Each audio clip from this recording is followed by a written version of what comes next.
Unë kam një pyetje te Mateu kapitulli 14, vargu 28 deri në 31.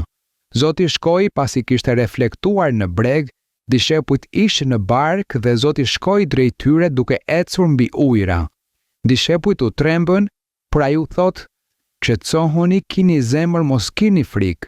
Dhe këtu është pyetja ime, motër, lidhur me frikën. Frika në momentin e mundimshëm që te i kalon durimin. Dhe Pietri kishte një bashkësi, një lidhje kaq të ngushtë me Zotin, dhe Pietri po ecte mbi ujëra, dhe në atë moment fryu një erë dhe ai u tremb. Dhe kjo më ka ndodhur edhe mua, motër. Dhe Zoti thot: "Pse dyshove?" Dhe në atë moment unë thash: "Nuk e di." Dhe kjo është pyetja ime, motër. Pse dyshojmë në atë moment? Kur ne i kujtojmë premtimet, kur lutemi, kur jemi të fortë, dhe pastaj vjen një moment dhe era na frikson. Si mund të mos friksohemi, motër? Mirë, duhet të fitojmë siguri në Zot dhe bindje. Dhe po ashtu, ndonjëherë siguria dhe bindja lindin tek ne kur shohim shfaqjen e Perëndis, kur ne kemi parë përmbushjen e premtimeve të Perëndis, mrekulli, shenja, gjëra të jashtëzakonshme që kemi parë se Perëndia bën. Kjo bën që ne të fillojmë të jemi të fortë dhe të sigurt. Kur Perëndia na përdor për të folur, për të na dhënë premtime, si në rastin tim që Zoti gjithmonë më ka folur, dhe gjithçka që unë shoh sot në kish përmbushjen, ai e ka folur nëpërmjet meje, ai ma thoshte mua dhe unë e kam parë të përmbushur. Sigurisht që unë tani kam një siguri, kam një bindje në Zot. Dhe kur ai më thot diçka, unë besoj dhe nuk dyshoj. Për shembull, atje në Florida, për shembull, që çdo vit goditet nga uraganët, çdo vit uraganët e godasin në të njëjtin vend, Zoti mua më bëri një premtim. Dhe ai më tha se sa kohë që unë do të isha atje, ai nuk do të lejonte të vinin uraganët në pjesën ku unë jam.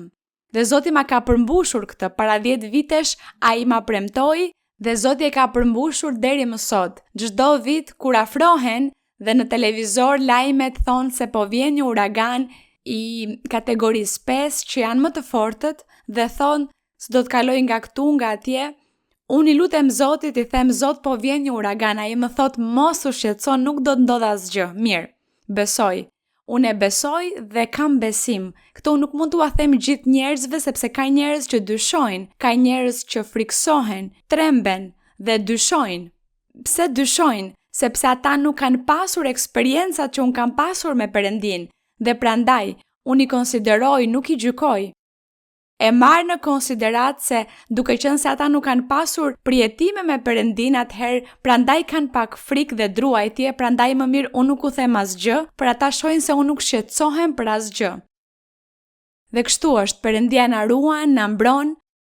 Kohët e fundit erdhën disa uragan edhe në zonat ku janë kishat tona, kisha e Tampas, e Sarasotës, Cape Coral, Margate, në të gjitha këto vende ku kishte ose janë kisha tona në këto vende dhe aty kaloi uragani, por unë lutesha, uragani nuk do të kalon tek unë isha, por atje po, dhe i thash: Zot, uragani po shkon drejt Sarasotës, drejt Tampas, dhe aty janë kishat e tua në Tampa, në Sarasota, në Cape Coral dhe në një kishë tjetër të cilën ja harrova emrin tani. I thash: Zot, aty janë edhe bitet tua, atyre nuk do të ndodh asgjë, por unë duhet të ndëshkoj njerëzit, më thoshte Zoti, duhet të ndëshkoj njerëzit, por bijve të mi nuk do të ndodh asgjë.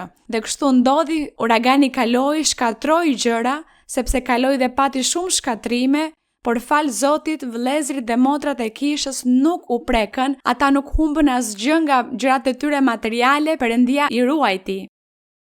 Kur unë shoh këtë nga ana e Perëndis, tek unë lind një forcë, tek unë ka një siguri, ka një bindje.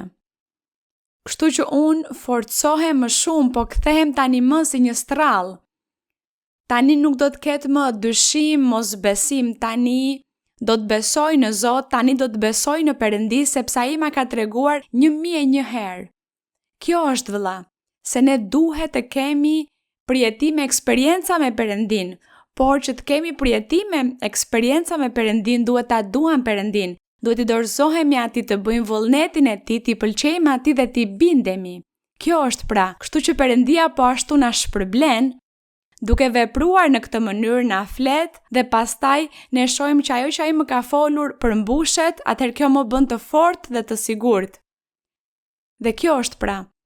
Pra ju doni të jeni të fortë, të keni siguri. Ne nuk do të flasim këtu për Pjetrin, sepse Pjetri sapo kishte filluar të njihte Zotin Jezus dhe ajo eksperiencë që patë në det, Pjetri tha: Zot, nëse je ti, më urdhëro të vi te ti mbi ujëra. Dhe Zoti tha: mirë, eja. Dhe ai filloi të eci, por ai ende nuk ishte pasur kaq shumë përjetime, eksperjenca me Zotin. Ishte ndoshta eksperienca e tij e parë, dhe prandaj kur ai pa ujërat dhe pas e po ecte mbi ujë, sigurisht që i hyri frika, dyshimi, druajtja dhe aty thuhet se ai filloi të fundosej. Por kjo sepse ai sapo kishte filluar të njihte Perëndin. Por më pas si ishin ata? Ata predikuan, dhanë jetën për Zotin.